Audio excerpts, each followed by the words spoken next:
Halo, ini dengan Buce. Saat ini saya bersama dengan teman-teman pemilu apa namanya? PPLN Taipei ya.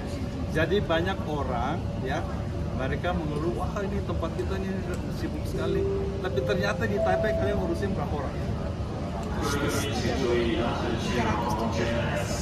230.000 orang nih. Kita di LA cuma 14.000, sudah fungsinya kayak apa? Kalian 230.000, gimana tuh caranya ngurusin begitu banyak? Ya, jadi saya pertama-tama kenalkan, siapa namanya?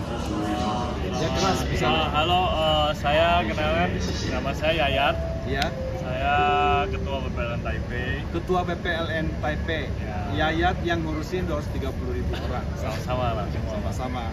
Nah yang ini berikutnya. Nama saya Raka, PPLN Taipei di bagian data. Oh, masukin data 230.000 orang. betul. Dan ini Saya Dewi, bagian sosialisasi. bagian sosialisasi. Jadi saya kenalkan juga, Dewi Kartika ini adalah salah satu eksekutif board di Indonesia Diaspora Network Global, sama-sama dengan saya. Dia yang pegang Taiwan, saya yang pegang Amerika ya. Untuk periode sampai bulan depan ya kita selesai ya. Saya selesai. Nah, kita mau tahu nih, kendalanya apa menjadi pengurus pemilu di Taiwan? Kendala terbesar apa? Ya. Kendala terbesar ya. Kalau dari kita emang literasi memang jadi masalah ya, karena banyak di tempat kami kan adalah TKI. Ya. Sehingga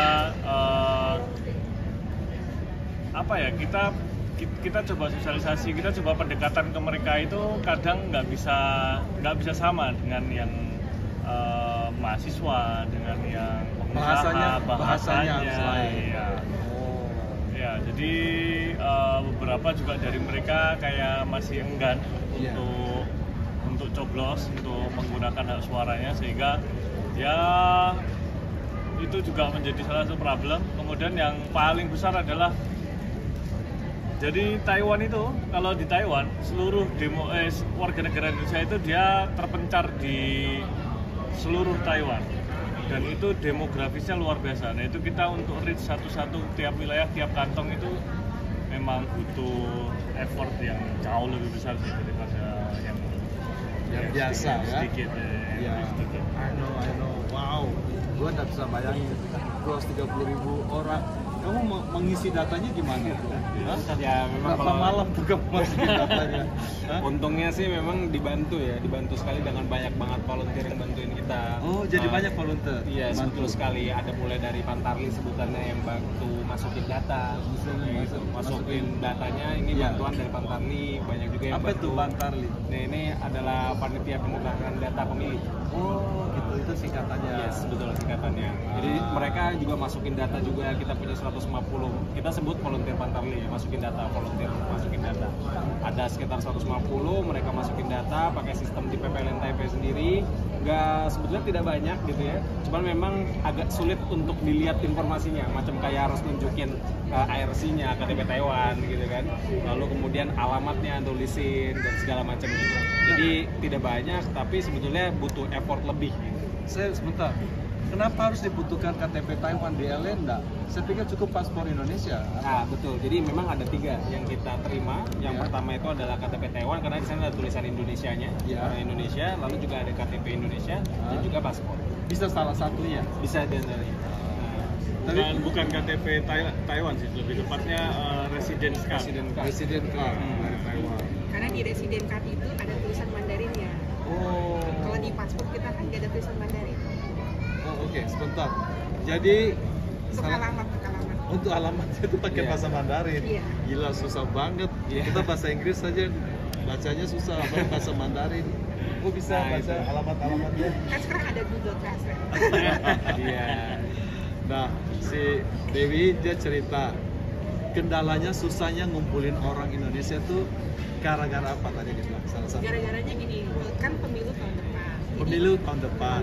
Jadi Ya. kan belum tahu siapa jadi calon presidennya. Oh, gara-gara belum tahu Iya. siapa calon presidennya. Iya, karena mereka beranggapan ngapain daftar sekarang kalau pemilunya aja tahun depan. Oh, jadi itu adalah salah satu Kendalanya. Yang kedua, apakah ada kayak perasaan ketidakpedulian. Menurut kamu gimana? Iya, ya, jadi mereka kayak aku nyoblos nggak ngaruh buat hidupku gitu. Oh, Bagi mereka. gitu. Iya. Jadi banyak ada pandangan seperti itu. Iya, banyak sekali. Banyak sekali. Banyak. Mayoritas. Hampir mayoritas. Wow. Oh, ceritakan dulu berapa banyak apa namanya istilahnya yang baru PMI, pekerjaan migran Indonesia di Taiwan berapa? Kira-kira. Kalau berdasarkan data Taiwan punya, itu total sekarang udah di angka 250.000 warga negara Indonesia yang ada di Taiwan. Warga negara, bukan hanya PMI aja. Tapi di satu sisi itu belum termasuk yang kaburan itu apa sih bahasa? Iya. Undocumented. Undocumented ya. Itu kita Taiwan punya hampir sekitar 50 ribuan. Jadi 250 tambah 50.000 sekitar 300.000. Iya. Wow, undocumented ya. Iya. Nah, undocumented ini berani nggak datang ke KJRI untuk ini? Kan tidak ada KJRI di sana ya. KDI Apa? Kantor Dagang Ekonomi. Nah, tempatnya gede nggak? Maksudnya bisa untuk orang ngumpul atau bagaimana? Bisa lumayan. Bisa berapa banyak orang kapasitasnya? Apa ya, kita pernah held to mungkin 200. bil 200 Ya. 400-an mungkin. Iya, tidak ada artinya untuk 250.000. Oh iya. Banyaknya jauh. Kita kan bisa ini sewa lapangan. Nah, dari pengalaman sebelumnya, tahun-tahun sebelumnya tuh kalian adakan di mana? Pada hari H itu? Itu kan kumpulnya banyak orang kan? Ya, jadi kita itu bagi menjadi beberapa metode ya. Jadi kita ada metode TPS, POS sama KSK. Ya.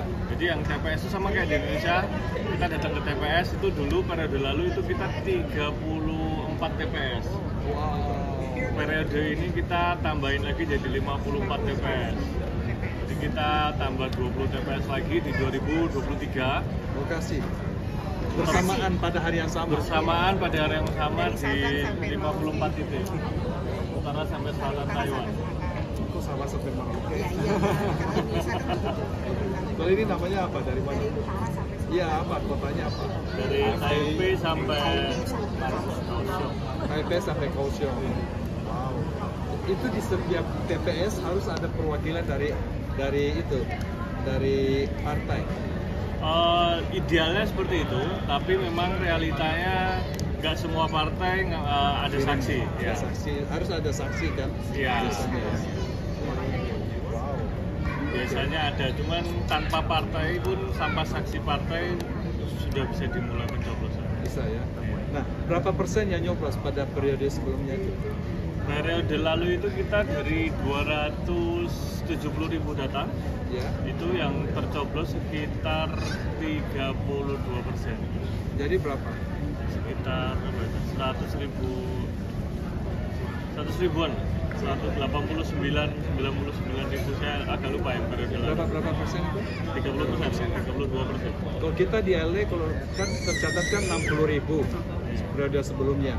Tapi yang saya ingat waktu surat suara yang masuk yang melalui mail dengan orang yang datang sekitar 14.500.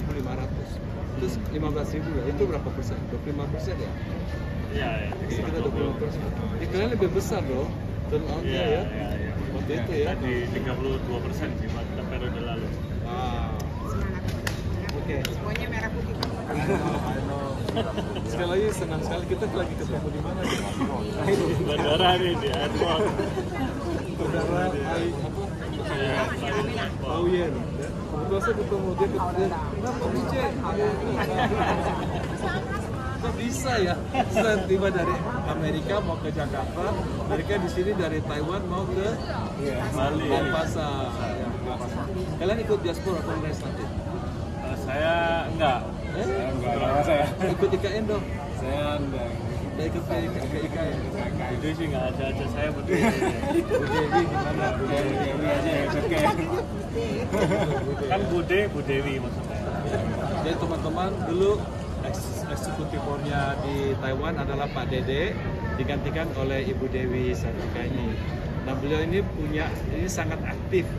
Dia suka ngajari orang bikin apa? Kerajinan tangan di topeng. Bikin topeng ya. Itu gila, itu bisa dapat dari mana sih? Kan saya seniman. Oh seniman ya. Lain kali nanti kita diajarin nanti di IKN ya. Boleh. Oke, aku mau buat topeng di saya. Aku sudah pakai topengnya tapi tidak masuk, mukanya tidak masuk. Topengnya kurang gede ya? Kurang gede ya. Mukanya gede ya. Teman-teman, terima kasih. Ini sekali lagi adalah tim dari Taipei. TPAN Taipei mengucapkan salam diaspora untuk diaspora di seluruh dunia. Bye.